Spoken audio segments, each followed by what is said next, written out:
الحمد لله الحنان المنان الذي خلق الإنسان وعلمه البيان والصلاة والسلام على رسوله سيد الإنس والجان وعلى آله وأصحابه ذوي الخير والإحسان أما بعد فأعوذ بالله من الشيطان الرجيم بسم الله الرحمن الرحيم ألا إن أولياء الله لا خوف عليهم ولا هم يحزنون الذين آمنوا وكانوا يتقون لهم البشرى في الحياة الدنيا وفي الآخرة لا تبديل لكلمات الله ذلك هو الفوز العظيم صدق الله مولانا العظيم وبلغنا رسوله النبي الأمين المتين المختار الكريم ونحن على ذلك من الشاهدين والشاكرين والحمد لله رب العالمين.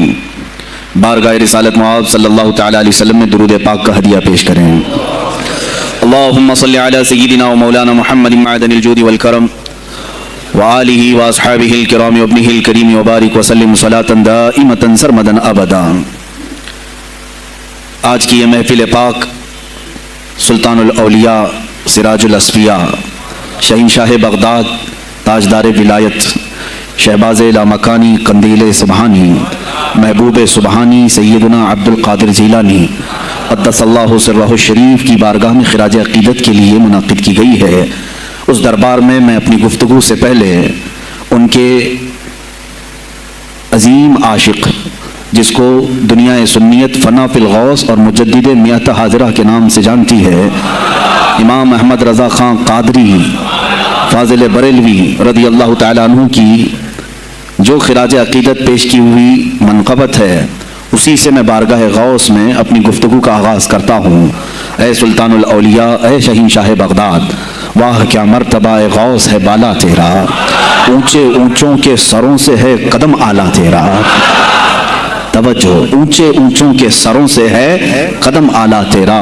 ارے سر بھلا کیا کوئی جانے کہ ہے کیسا تیرا. اے غوث پاک سر بھلا کیا کوئی جانے کہ ہے کیسا تیرا. اولیاء ملتے ہیں آنکھیں وہ ہے تلوہ تیرا. ہم تو ابھی تلوے کو ہی نہیں پہنچ سکے تمہارے سر تک کون پہنچے ہیں. اولیاء ملتے ہیں آنکھیں وہ ہے تلوہ تیرا. وہ شہنشاہ بغداد اگر منبر پر کھڑے ہو کر کے اعلان کر دے قدمی ہادی علی رقبت کل ولی اللہ میرا یہ پاؤں تمام اولیاء کی گردنوں پر ہے تو پھر ہند کے خطے سے معین الدین اجمیری بھی یہ کہتے ہوں کہ بل علی رأسی و علی عینی. اے سلطان الاولیاء صرف آپ کا قدم گردن پر نہیں میرے سر پر بھی ہے. اور پھر اولیاء کاملین نے پکار کر کے دربار غوث میں یوں کہا تھا جب آپ نے اعلان کیا میرا یہ قدم اولیاء کی گردنوں پر ہے جس کی گردن بنی منبر اولیاء جس کا منبر بنی گردن اولیاء اس قدم کی کرامت پہ لاکھوں سلام. انہوں نے جب اعلان کیا تو کیا اولیاء کاملین نے جواب میں کیا کہا تھا غوث پاک نے جب بغداد سے پکارا تو پورے مشرق و مغرب شمال و جنوب کے اولیاء نے یوں کہا تھا یہ دل یہ جگر ہے یہ آنکھیں یہ سر ہے. یہ دل یہ جگر ہے یہ آنکھیں یہ سر ہے جہاں چاہو رکھو قدم غوث اعظم. گردن ہی کیا ہے یہ دل ہے یہ جگر ہے یہ آنکھیں ہیں یہ سر ہے. آپ کی مرضی جہاں ہو میرے آقا آپ قدم رکھتے ہیں جہاں چاہو رکھو قدم غوث اعظم. عزیزان گرامی وقار تاجدار بریلی نے شہنشاہ بغداد کی بارگاہ میں پیش اس طرح سے کیا کہ جو ولی قبل ہوئے یا بعد ہوئے سب ادب رکھتے ہیں دل میں میرے آقا تیرا. سارے اقطاب جہاں کرتے ہیں کعبے کا طواف کعبہ کرتا ہے طواف در والا تیرا. اے شہنشاہ بغداد میری قسمت کی قسم کھائیں سگانے بغداد ہند میں رہ کے بھی دیتا رہوں پہرا تیرا. ہند میں رہ کے بھی دیتا رہوں پہرا تیرا. سرکار بغداد کی بارگاہ میں پھر استغاثہ کرتے ہوئے اعلیٰ حضرت بریلوی رحمۃ اللہ تعالیٰ علیہ یوں عرض کرتے ہیں اے شہنشاہ بغداد تجھ سے در سے سگ اور سگ سے ہے مجھ کو نسبت میری گردن میں بھی ہے دور کا ڈورا تیرا. اس نشانی کے جو سگ ہیں نہیں مارے جاتے جس کی گردن میں قادری پٹا ہو جس کی نسبت سلسلہ قادریہ سے ہو گئی ہو اس کے لیے اعلیٰ حضرت بریلوی فرماتے ہیں اس نشانی کے جو سگ ہیں ہم کتا پاک ہیں شہنشاہ بغداد کے. اس نشانی کے جو سگ ہیں نہیں مارے جاتے حشر تک میرے گلے میں رہے پٹا تیرا. اور اے سننے والو میں نے اپنے آپ کو سگ کہا کتا کہا تو کہیں تم اس خیال میں نہ آ جانا کہ کتا معمولی ہوتا ہے. آگے اعلیٰ حضرت نے اس کا بھی سوایہ کر دیا کیا دبے جس پہ حمایت کا ہو پنجہ تیرا کیا دبے جس پہ حمایت کا ہو پنجہ تیرا. ارے شیر کو خطرے میں لاتا نہیں کتا تیرا. شیر کی تک پرواہ نہیں کرتا غوث پاک کا کتا.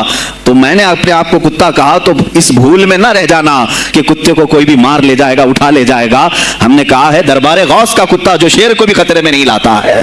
عزیزان گرامی وقار, بارگاہ غوث میں جو جھوم کر کے اشعار امام احمد رضا خان فاضل بریلوی رحمۃ اللہ تعالی علیہ نے بیان کیے ہیں, وہی ہماری گفتگو کا خلاصہ بھی ہیں.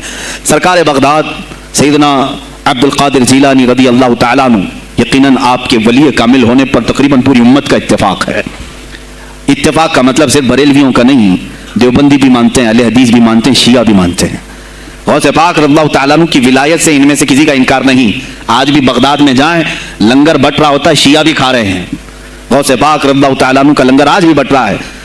بغداد کی وہ ایک ایسی بارگاہ ہے جہاں سنی اور شیعہ دونوں ہیں, دونوں تسلیم کرتے ہیں ان کی ولایت کو. اب رہے بات اہل حدیث کی یا دیوبند کی, ان کی کتابیں اٹھاؤ تو پتہ چل جائے گا کہ غوث پاک کے متعلق انہوں نے کیا کیا نہیں لکھا. پیر پیراں, میر میراں, شہنشاہ بغداد, بلکہ شیخ ابن تیمیہ جو ہر ولی کی تنقید کرتا تھا, ہر صوفی پر تان و تشریح کرتا رہا, اس نے اپنی کتاب میں لکھ دیا کہ میرے پاس اتنی تواتر تک, تواتر کہتے ہیں اتنے لوگوں کا بیان کرنا کہ جن کا جھوٹ پر جمع ہونا محال ہو. شیخ ابن تیمیہ کہتا ہے میرے پاس اتنی تواتر سے کسی اور کی کرامتوں کا ذکر نہیں پہنچا جتنا شیخ عبد القادر جیلانی کا پہنچا ہے. الفضل لما شہید به الاعداء, فضیلت تو اس کی ہے جس کی دشمن بھی گواہی دے رہے ہوں. عزیزان گرامی وقار, سرکار بغداد رضی اللہ تعالیٰ عنہ کی ولایت پر تقریباً امت کا اتفاق, بعد میں آنے والے سارے مسلمان انہیں ولی مانتے ہیں. اور یہ اور بات ہے کہ ولایت تک سب کا اتفاق ہے. اب غوث کے مقام کے متعلق الحمدللہ ہم منفرد ہیں اس میں, اس لیے کہ ہم انہیں غوث اعظم بھی کہتے ہیں, استغاثہ بھی کرتے ہیں. یہ ایک الگ ٹاپک ہے جہاں شرک بدعت اور کفر کے فتوے لگتے ہیں کہ بریلوی اللہ کو چھوڑ کر اولیاء سے مانگتے ہیں, اور یہ بیویوں سے مانگ لیں تو کوئی حرج نہیں, ہاں اپنے بچوں سے مانگ لیں تو کوئی حرج نہیں, بلکہ چپراسی اور نیتاؤں سے مانگ لیں تو کوئی حرج نہیں. کسی صاحب نے آ کر کے مجھ سے کہا تھا آپ غوث اعظم کیوں کہتے ہیں؟ اعظم اللہ ہوتا ہے سب سے اعظم.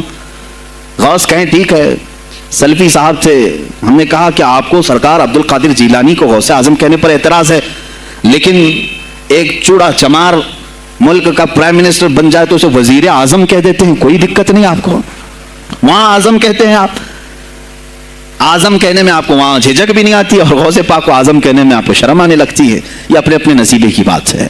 آپ کا اعظم کوئی اور ہے, ہمارا اعظم کوئی اور ہے.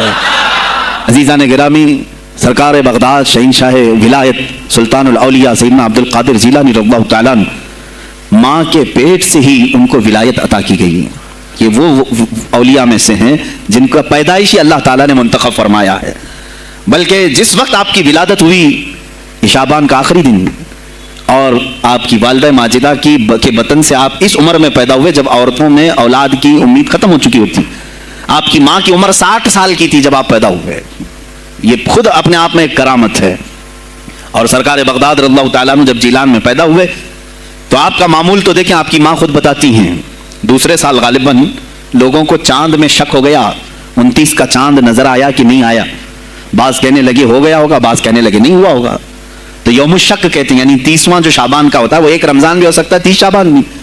تو لوگ آئے حضرت فاطمہ ام الخیر کے پاس جو غوث پاک کی ماں ہے, پوچھا کہ کل کا چاند ہوا کہ نہیں ہوا, ہمیں شک ہو گیا ہے. آپ نے کہا چاند ہو گیا ہے اور رمضان شروع ہو چکا ہے. کہا کیسے؟ کہا صبح سے میرا بیٹا عبد القادر دودھ کو منہ نہیں لگایا ہے, اور میرے بیٹے کا یہ معمول ہے پچھلے رمضان سے ہی, جس وقت غوث پاک پیدا ہوئے رمضان شروع تھا. ان کی ماں کہتی ہیں سحری سے لے کر افطار تک غوث پاک اپنی ماں کا دودھ نہیں پیتے تھے. یہ بچپنے میں ماں کی گود میں روزے کا آپ کے اوپر کوئی مکلف نہیں تھے, آپ احکام شریعت ابھی آپ کے اوپر لاگو نہیں تھے, لیکن اللہ کا ایک ولی آتا ہے تو وہ نظام خدا قائم کرنے کے لیے آتا ہے. آج میں اسی پر گفتگو کرنا چاہوں گا. اللہ کے اولیاء ظاہر کیوں ہوئے دنیا میں اور کیوں آتے ہیں؟ ان کا سب سے بڑا مقصد دنیا میں آنے کا, جلوہ بار ہونے کا, وہ یہ ہوتا ہے کہ نظام خداوندی کو زمین پر قائم کریں. جس کی کائنات ہے اسی کی بات یہاں پر قائم ہونی چاہیے. اب یہ باتیں وقت کے ساتھ گزرتی جاتی ہیں اور لوگ بھول جاتے ہیں. آپ سب کو پھر میں یاد دلا دوں, میرے عزیز, میں نے بھی اور آپ نے بھی اللہ سے ایک وعدہ کیا ہے, ہماری روحوں نے اللہ سے وعدہ کیا ہے. جب اللہ تعالیٰ نے ہمیں پیدا بھی نہیں کیا تھا اس وقت ہماری روحوں کو بلا کر اس نے ایک وعدہ لیا, الست بربکم, کیا میں تمہارا رب نہیں ہوں, میں تمہارا مالک اور خالق نہیں ہوں؟ تو تو سب کی روحوں نے کہا تھا قالوا بلا وربنا، کیوں نہیں مولا، تو ہی تو ہمارا رب ہے۔ رب تعالیٰ نے فرمایا کیا تم اسی وعدے پر برقرار رہو گے دنیا میں جانے کے بعد؟ سب نے کہا تھا ہم وعدہ کرتے ہیں مولا اسی پر باقی رہیں گے۔ یہاں آنے کے بعد کتنے وہ لوگ ہیں جو اس کی ربوبیت کا اقرار کرتے ہوئے اس کائنات میں صرف اس کے گن گاتے ہیں۔ کفار و مشرکین تو وعدہ خلاف ہیں، توڑ دیے، انہوں نے اللہ کے علاوہ کسی اور کو خدا بنا لیا، لیکن تم نے اللہ اکبر تو کہا، زبان سے تو تم نے تسلیم کیا، لیکن تمہارا رہن سہن یہ بتاتا ہے کہ تمہارا مالک کوئی اور ہے، کسی اور کو راضی کرنے میں لگے ہوئے ہو، کسی اور کی دریوزہ گیری کر رہے ہو، کسی اور کی خوشامدی میں کھڑے ہوئے ہو، درباروں کے آستانوں کے دروازوں پر تمہارا کھڑا ہونا گھنٹوں پر کسی کو راضی کرنے کے لیے، یہ تمہارا عمل بتاتا ہے کہ تم نے رب اعلیٰ کو اکبر نہیں سمجھا۔ وعدہ تو تمہاری روحوں نے کیا تھا کہ تیرے سوا کسی کو ہم حاکم نہیں تسلیم کریں گے، حاکم اعلیٰ صرف اللہ ہے۔ اولیاء کاملین یہی بات یاد دلانے کے لیے آتے ہیں، پھر تمہیں یہ یاد دلانے کے لیے آتے ہیں، اور جس شان سے وہ دنیا میں آتے ہیں بچپن سے ہی ان کے حالات ایسے ہوتے ہیں کہ شریعت طاہرہ کی پابندی ان کے ہر قول و عمل میں نظر آتی ہے، ہر قول و عمل میں۔ اس لیے کہ ہم جس کی زمین پر ہیں اور جس کی آسمان کے نیچے ہیں، بات ہوگی تو صرف اسی کی ہوگی، بات ہوگی تو صرف اسی کی ہوگی۔ مجھے ایک بات یاد آتی ہے، سرکار مفتی اعظم ہند رحمۃ اللہ تعالیٰ علیہ، آپ کے سامنے کوئی صاحب تقریر کر رہے تھے، یہ زمین سب کی ہے، ان کی بھی ہے، ان کی بھی ہے، ان کی بھی ہے۔ آپ نے کہا چپ رہو، زمین اللہ کی ہے اور صرف اللہ کا نام ہو۔ یہ سب کی ہمت نہیں بولنے کی، زمین اللہ کی ہے اور اللہ ہی کا، یہاں پر اللہ ہی کی بولی بولی جائے، اسی کے لیے زیب دیتا ہے۔ جس کے گھر میں رہ رہے ہو اسی کی بات کرو۔ عزیزان گرامی اوقات، سرکار بغداد ان کی کرامات اپنی جگہ پر، لیکن ان کی زندگی کے کچھ اہم گوشے میں لے کر آج حاضر ہوں۔ آج ہمارے حالات کے اعتبار سے بھی ضرورت ہے اس کی۔ جب آپ پروان چڑھتے رہے اپنی ماں کی گود میں، بہت جلدی آپ کے والد گرامی کا انتقال ہو گیا۔ آپ سے خود پوچھا گیا تھا غوث پاک سے، آپ کی جوانی میں یا جب آپ کا شہرہ بغداد میں بہت ہو گیا تب پوچھا گیا تھا آپ کو اپنے ولی ہونے کا احساس کب ہوا؟ غوث پاک سے ہی پوچھا گیا تھا آپ کو کب پتہ چلا اللہ نے آپ کو ولایت کا یہ مقام عطا کیا؟ آپ فرماتے ہیں جب میں 10 سال کا تھا، مدرسے جاتا تھا تو غیب سے ایک آواز آتی تھی، افصحوا فی المجالس لولی اللہ، غیب سے آواز آتی تھی اے لوگوں مجلس میں جگہ چھوڑ دو، اللہ کا ولی آ رہا ہے۔ یہ آواز صرف میں نہیں، میرے استاد بھی سنتے، وہاں بیٹھے شاگرد بھی سنتے، اور سب کھڑے ہوتے تھے، جگہ دیتے تھے۔ غوث پاک فرماتے ہیں جب ہر بار مجھے یہ آواز آنے لگی تب مجھے احساس ہوا کہ اللہ تعالیٰ نے مجھے ولایت کا تاج پہنایا ہے۔ پھر آپ کو لہو و لعب میں، کھیل کود میں نہیں رکھا گیا۔ فرماتے ہیں ایک بار میں صرف ایک گائے کی پونچھ پکڑنے کی کوشش کر رہا تھا، گائے پلٹ گئی، فصیح عربی میں کہنے لگی الہذا خلقت ام بہذا امرت یا عبد القادر، اے عبد القادر کیا تجھے اسی کام کے لیے پیدا کیا گیا یا تجھے اللہ نے اس کام کا حکم دیا کہ میری پونچھ پکڑے؟ غوث پاک فرماتے ہیں میں چونک گیا کہ ایک جانور مجھ سے عربی میں بات کر رہا ہے۔ اور اس کے بعد وہ گائے خود کہنے لگی اے عبد القادر تجھے اللہ نے اپنی مخلوق کے لیے بنایا ہے، اپنے بندوں کو راہ راست پر لانے کے لیے۔ غوث پاک فرماتے ہیں اس کے بعد زندگی میں کبھی کھیل کود کی خواہش بھی نہیں آئی، کھیل کود کی خواہش بھی نہیں آئی، کبھی تصور بھی نہیں کیا۔ اور جب آپ جیلان سے نکل کر بغداد آئے، بغداد کے جو حالات تھے وہ آپ نے بہت قریب سے مشاہدہ کیا۔ میرے عزیزو آج کے جو حالات ہیں نا، آج کے جو حالات میں نے پڑھا اس سے بھی زیادہ ڈینجر حالات اس زمانے کے تھے۔ آج لوگ حالات کی شکایت کرتے ہیں، بہت سارے علماء مولانا ہم سے کہتے ہیں حالات اب صحیح نہیں ہیں، ویسے نہیں ہے پہلے۔ میں تمہیں غوث پاک کے حالات بتاتا ہوں، اس وقت سیاسی حالات کیا تھے۔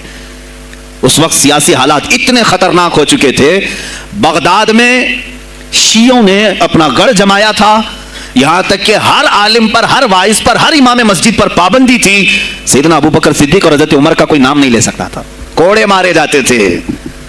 شیخین کا اگر کسی نے نام لے لیا کسی عالم نے، کوڑے مارے جاتے تھے۔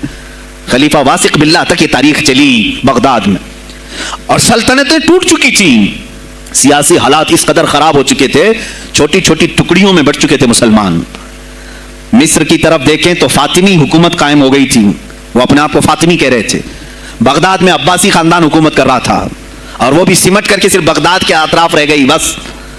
پھر ترکی کی طرف دیکھیں تو سلجوکی خاندان تھا، ایک ایک ٹکڑا حکومت کر رہا تھا، اور یہی آپس میں دست بگریباں تھے، ایک دوسرے سے لڑ رہے تھے۔ اور پھر پلس اس پر ایسا کہ بازنطینی جو عیسائی تھے، صلیبی تھے، ان سلطنتوں کو آپس میں لڑا کر کے اس قدر شدت پیدا کر چکے تھے کہ بغداد والا مصر نہیں جا سکے، مصر والا ترکی نہ آ سکے۔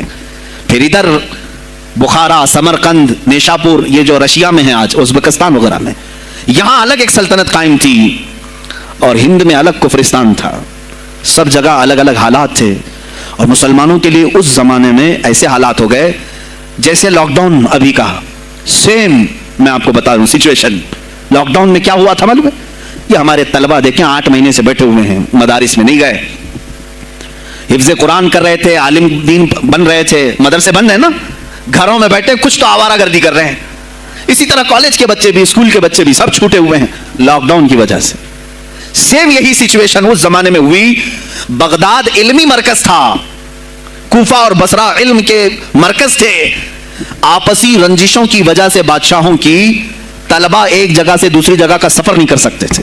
بغداد کے سارے مدرسے بند پڑے ہوئے تھے کیونکہ طلبہ آ نہیں سکتے. کہاں سے آئے تم؟ مصر سے آئے, واپس جاؤ.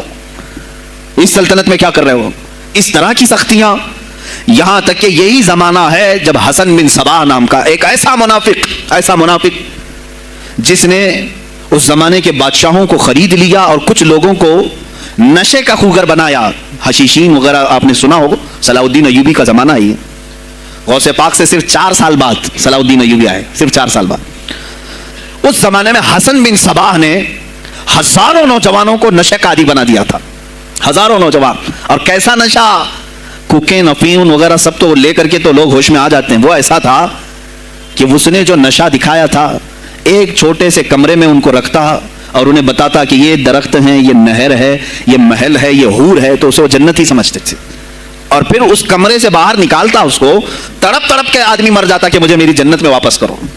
وہ جنت نہیں کمرہ ہوتا تھا, لیکن نشہ اسے ایسا کرایا جاتا تھا کہ اس کمرے کو وہ جنت سمجھنے لگتا تھا. اور ان نوجوانوں سے کیا کرایا جاتا تھا؟ ان کو نشے کا عادی بنا کر کے باہر نکالا جاتا, انہیں ٹارگٹ دیا جاتا, فلاں مجلس میں جاؤ, فلاں خلیفہ کو قتل کرو, فلاں وزیر کو مارو, فلاں سپاہیوں کو مارو, فلاں عالم دین کا قتل کرو. اور وہ اپنا ٹارگٹ پورا کر کے آتے ہیں اس لیے کہ انہیں نشہ چاہیے تھا. وہ 1 دن 2 دن سے زیادہ اس نشے کے بغیر رہ نہیں پاتے ہیں. وہ اپنا ٹارگٹ کرنے کے لیے اپنی جان بھی جوخم میں ڈالتے ہیں. اس طرح کے کئی حملے خلفاء پر کرائے حسن بن صباح نے. اور جانتے ہیں, میں نے آج تاریخ دیکھی, حسن بن صباح نے علماء اہل سنت کو اس زمانے کے 40,000 علماء کو قتل کرایا. یہ وہ زمانہ تھا جب بغداد کا حال یہ تھا کہ نشہ زیادہ ہو چکا تھا, علم دین کے مراکز بند ہو رہے تھے اور علماء بولنے میں ہچکچا رہے تھے, ڈر رہے تھے. اور سلطنتیں آپس میں ایک دوسرے سے ٹکرا رہی تھی. جو خلیفہ بیٹھتا نہایت عیاش قسم کا خلیفہ آتا تھا. اکثر خلیفہ عیاش آئے, ان کے حریم میں, ان کے حرم خانے میں, یعنی ان کے محل میں 40 عورتیں ہوا کرتی تھیں جن کے ساتھ وہ وطی کرتے, جمع کرتے. جبکہ مسلمان خلیفہ ایک بادشاہ کے لیے چاہے کوئی بھی ہو 4 سے زیادہ کی اجازت ہے. 40 کنیزاؤں کے ساتھ وہ زندگی گزار رہے ہوتے. اس میں عیسائی بھی ہوتی, یہودی بھی ہوتی, سب قسم کی ہوتی. یہ خلفاء کا حال تھا. تم کیا کہہ رہے ہو ہمارے زمانے کو؟ ارے حالات برے ہیں, حالات برے ہیں. ابھی اور میں بتاؤں کتنے برے حالات اس زمانے میں تھے. علماء کو کوڑے مارے جاتے تھے اگر بولے. ارے شیخین کا نام لینے پر پابندی بغداد میں لگ گئی ہو, اس سے بڑا اور ظلم کیا ہو سکتا ہے؟ سیدنا ابو بکر صدیق حضرت عمر کا نام لینے پر کوڑے مارنے لگائے جاتے. ایسے حالات میں شہنشاہ بغداد سیدنا عبد القادر جیلانی بغداد آئے ہیں جب آپ کی عمر صرف 18 سال کی تھی.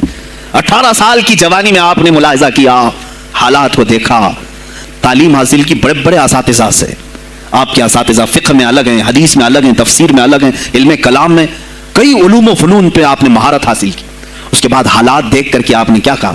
یہ اب یہاں سے میں ہر ایک عالم دین کے لیے بشمول من میرے لیے نصیحت سمجھتا ہوں, غور سے سن لیں. غوث پاک رضی اللہ تعالیٰ عنہ کی زندگی میں ایک موڑ ایسا آیا, اور شاید میں نے بھی کبھی کئی مرتبہ اس طرح سوچا ہے, میں کمپیئر نہیں کر رہا ہوں, لیکن سنیں حالات کو دیکھ کر کے غوث پاک نے جنگل کا رخ اختیار کر لیا. کیا لینا دینا ہے اس دنیا سے؟ اور آپ خود فرماتے ہیں کہ میرے دل میں یہ ارادہ تھا نہ